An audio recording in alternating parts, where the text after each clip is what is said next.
Hi guys! Magandang gabi! Welcome back po dito sa Gandara SRU channel for Showbiz Update. Andito na naman nga po akong muli nagbabalik.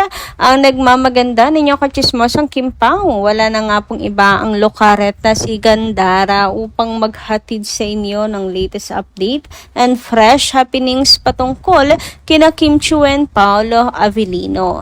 And para nga po sa gabing ito, ang tatalakayin natin at pag-uusapan ay ang natikmang pangbabara ng mga bashes mula po kay Kim. O di ba? Ganyan yung mga bashes na yan eh. Buti nga po sa kanila at nakatikim po sila kay Kim Chiu. 'Di ba? Kasi hindi talaga titigil tong mga to. Asahan ninyo. Ayan na, paglapag pa lang ng teaser. Paano pa kaya kung araw-araw po na araw-araw nang napapanood ang Kim Pao, di araw-araw pong nanlulumo ang mga yan, nang gigigil. Ano?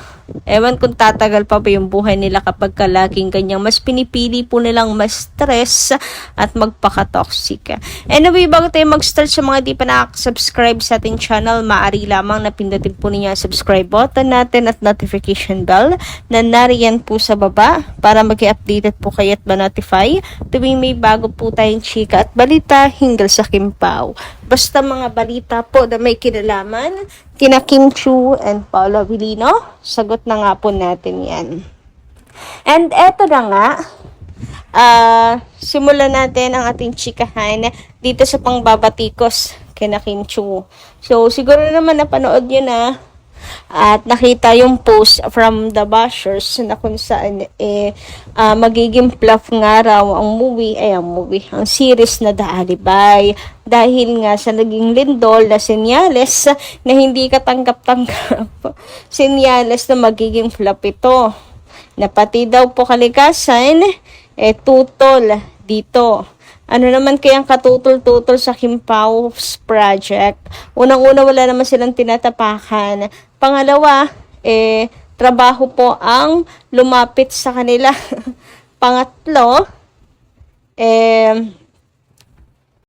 madami naman pong susuporta kasi milyon-milyon naman po ang mga fans at nag-demand na magkaroon po ulit ng next project sila Kim and Paolo. Nakakatuwa nga taon-taon na project ng Kim Pao. O, diba?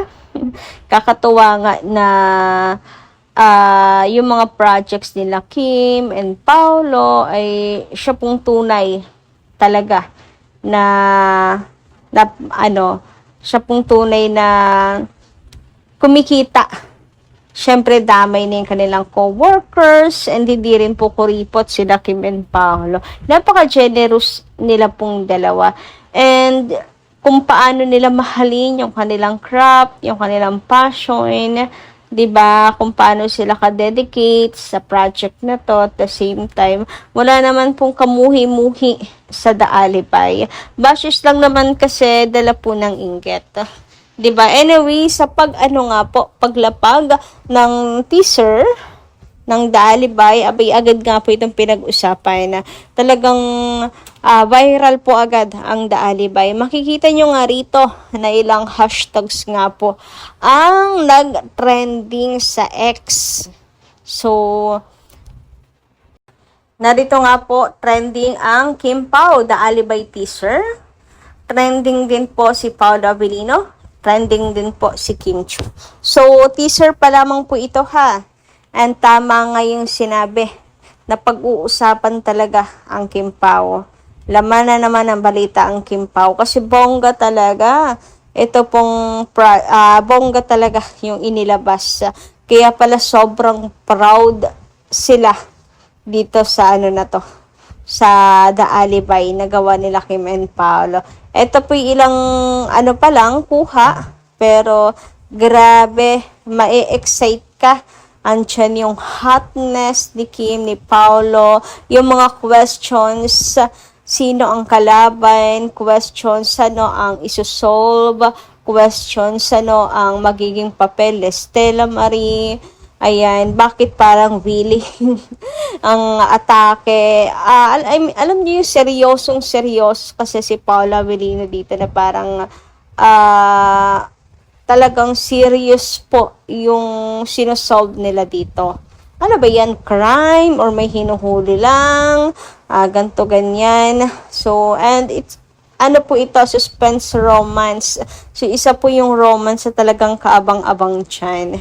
Iba rin po ang atake ni Stella Marie. Iba ka, Kim Chu. Grabe, pinainit mo ang October 1 ng Kim Pao fans. Bongga. So, ayan po, ilang hashtags ang trending. Agad-agad silang pinag-usapan. And eto pa lang talaga, manggigigil ka na sa susunod pang ilalabas nila. Sana po ay meron pong trailer na medyo mahaba-haba para magkaroon pa po ng ibang idea ang Kim Pao, ang mga Kim Pao fans sa takbo ng tong The Alibay. Anyway, sa mga hindi pa nakakapag-download po ng Prime Video, ayan, i-ano nyo na po yan. I-download nyo na po ang The Alibay. Ang The Alibay, ang Prime Video. Ngayon pa lang po, inaaniyahan ko na kayo. Kasi dyan po natin mapapanood. Out, The Alibay soon na nga po yan. And speaking of The Alibay, so sabi nga ng mga bashers ay sinyalis ang paglindol at the same time kung buhay pa daw sila Kim and Paolo. Eto, agad-agad si Kim Chu po ay binara na ang mga bashers. Nag-upload agad si Kim, don't worry. Diba nagtatanong kayo mga bashers? Eto, si Kim Chu may update. Ligtas na ligtas, safe na safe po sila. O, diba? Grabe makatanong kung buhay pa ba daw eh. So, ayan si Kim. Agad kayong sinasagot at binabara. Yes naman, buhay na buhay pa. Hindi mangyayari yung gusto ninyong mangyari. Talagang, kahit po The Alibay ay buhay na buhay at hindi po yan mawawala tulad ng gusto nyong mangyari. Anyway, sabi naman dito ni Madam Edita na doon sa magandang gabi, shoutout po sa inyo. Hey Gandara, napakaganda ng balita na i-share mo sa amin. Yes, true. Napakakulay ang life ni Pao ngayon. Kasi, imagine, tahimik lang siya. Sabi ng iba ay napaka-stricto daw ni Pao at palagi nakasimangot. Marami rin siyang bisyo. Umiinom, nagsisigarilyo, at babaeros siya dati. Pero ngayon, nang nagtagpo ang landas nila ni Kimi, medyo na-influensya ni Kimi. Happy kami na sila ang itinadhana. Good partners sila. Siguro, nagkakaintindihan sila kasi mabait si Kimi, masipag, malambing, at mapagmahal. At syempre, mahiyain. Si Pao, bagay sila ni Kim kasi bubbly si Kim, choker at medyo madaldal. At si Pao naman ay good listener. Both of them are understanding. May tiwala sila sa isa't isa. Yan ang mag-couple best ever. Mag-jowa na ang galaw nila. Kaya too much ang kilig kami. So, everything is alright. God bless us all. So, patungkol nga ito sa mga dating post ni Paolo. Wala talagang kabuhay-buhay si Paolo. Yung old account niya, black and white, parang napakalungkot ng buhay. Pero iba na ngayon. Parang ang niyanig ni Kim Chu yung buhay ni Paolo Avellino eh.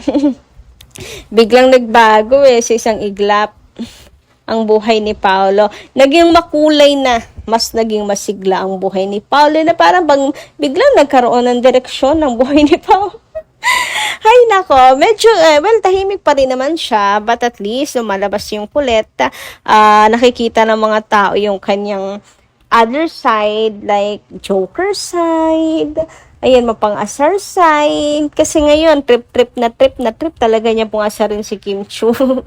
Samantala, sabi naman po dito sa komento ni Ma'am Rosemary Diano, magandang gabi po sa inyo and shout out. Yun ang sabi ko, Miss Gandara, sa comment ko. Iba yung chemistry nila. Makikita mo talaga sa titig ni Pao na love siya. Na in love siya kay Kim at pareho silang kinikilig sa isa't isa. Kaya maraming fans na gusto sila.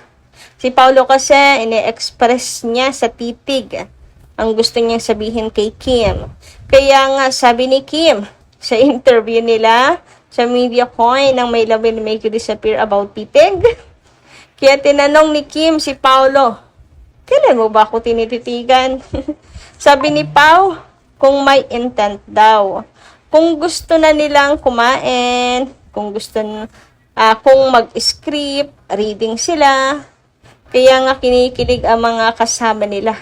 Especially kung magtitigan na daw sila.